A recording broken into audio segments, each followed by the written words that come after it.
All right, back for another deep dive. And today we're going to be diving into something that sounds simple on the surface, but as we got into it, whoa, it's complicated. Display advertising, specifically with Google Ads. Yeah, you guys send in those requests, and I can see why. A lot to unpack here. Yeah, it gets pretty wild. We're talking banners, we're talking targeting, and like how effective is this stuff really? Luckily, we've got expert speaker here to break it all down. So welcome. Thanks for having me. I've always been fascinated by how much online advertising has changed, even in just the last few years. It's crazy.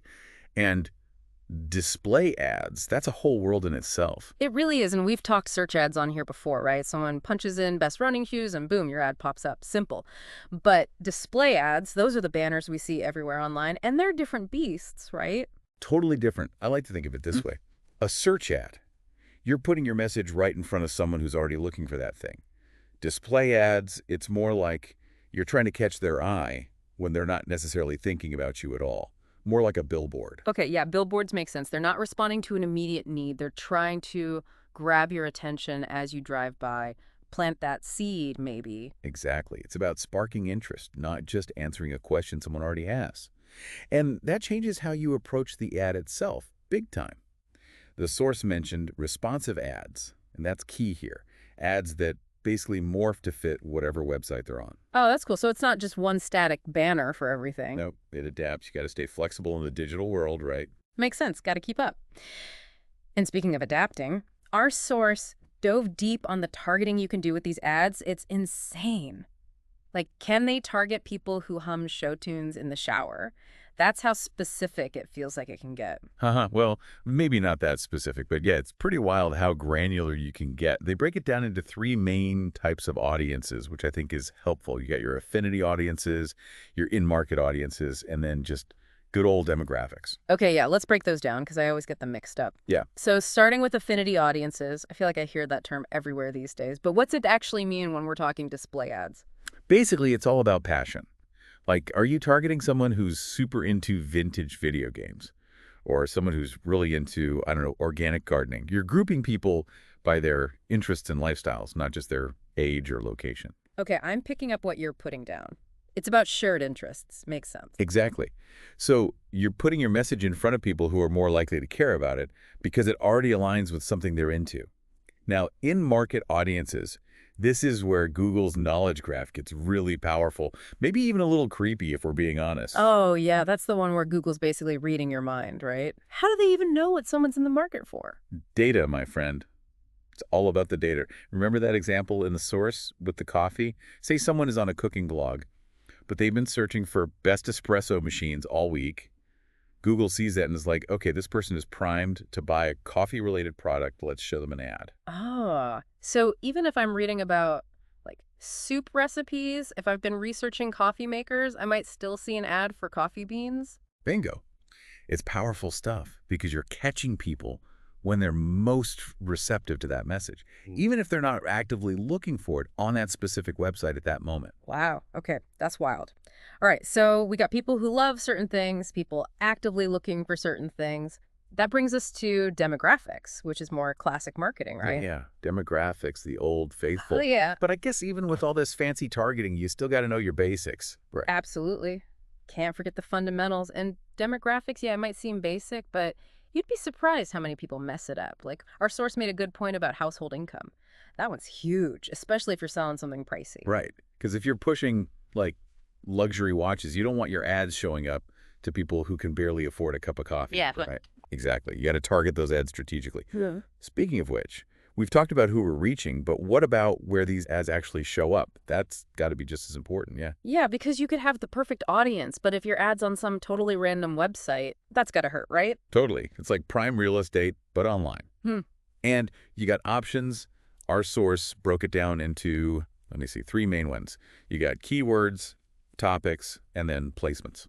Okay, so keywords first, but isn't that the same as search? People type in shoes and see shoe ads. Not exactly. See, with display ads, it's less about what the user is searching for and more about the content of the web page itself. So let's say you're selling those luxury watches. You might target keywords like timepieces, Rolex, high-end fashion, stuff like that. Get it? Okay, so it's more about the website's vibe than the user-specific search. So, like, if I'm on a fashion blog that's all about the latest trends, I might see an ad for a designer handbag or something. You got it. It's all about context, baby. Now, topics are a bit broader.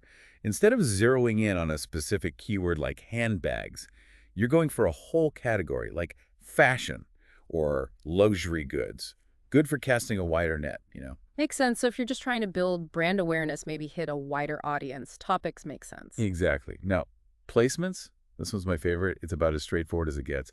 You want to be on a specific website, you pick that website, bam, done. No kidding. So if I'm, say, a big fan of a certain tech blog and I'm always on their website, companies can specifically target that site with their ads. That's kind of crazy.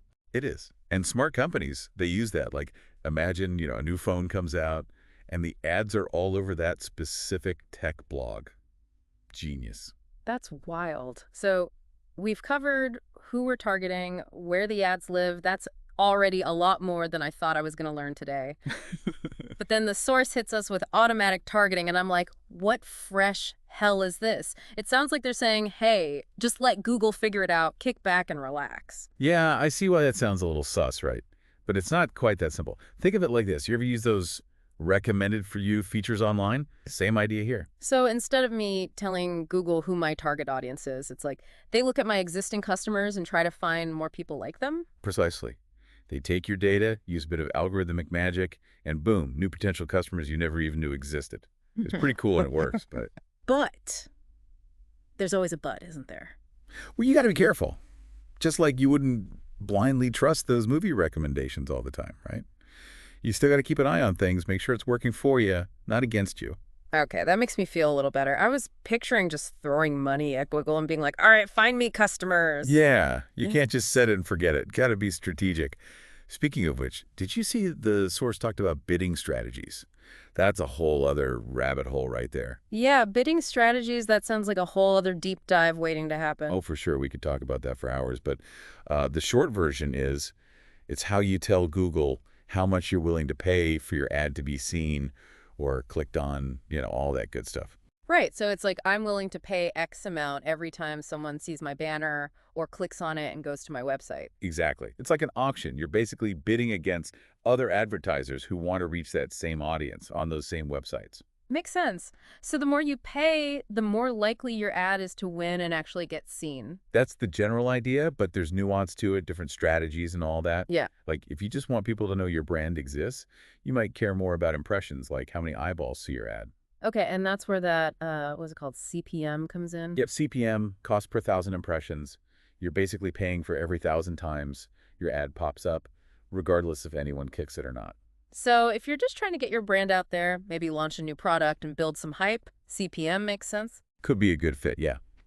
But if you want people to actually do something, like visit your website or sign up for your email list, then you'd switch gears. Right, because then you only want to pay when someone is actually interested enough to click. That's got to be that CPC thing, right? You got it. Cost per click.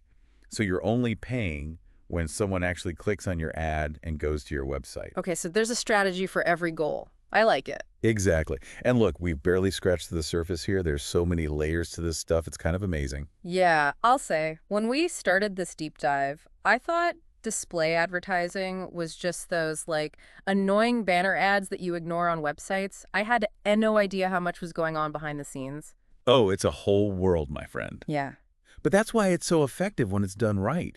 You're reaching people all over the internet in a way that feels hopefully more natural than just shoving a product in their face. Right, like it's got to feel organic, not like spammy or annoying. Any final thoughts for our listeners before we wrap things up? Something for them to think about as they're scrolling through their favorite websites later today. We talked a lot about the technical stuff, but at the end of the day, the best display ads, they tell a story.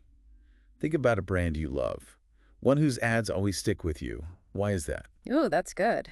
Yeah, it's not just about the product, it's how they make you feel. Exactly. It's about connecting with people on an emotional level. So next time you see a display ad, don't just scroll past it, take a second and think, why did they make this? What message are they trying to send? You might be surprised what you learn. That's such a good takeaway. It's not just about algorithms and targeting, it's about telling a good story. This has been fantastic. Thanks for taking us on this deep dive. Anytime. Happy to nerd out about display ads any day. And to everyone listening, thanks for joining us on another deep dive. We'll catch you in the next one.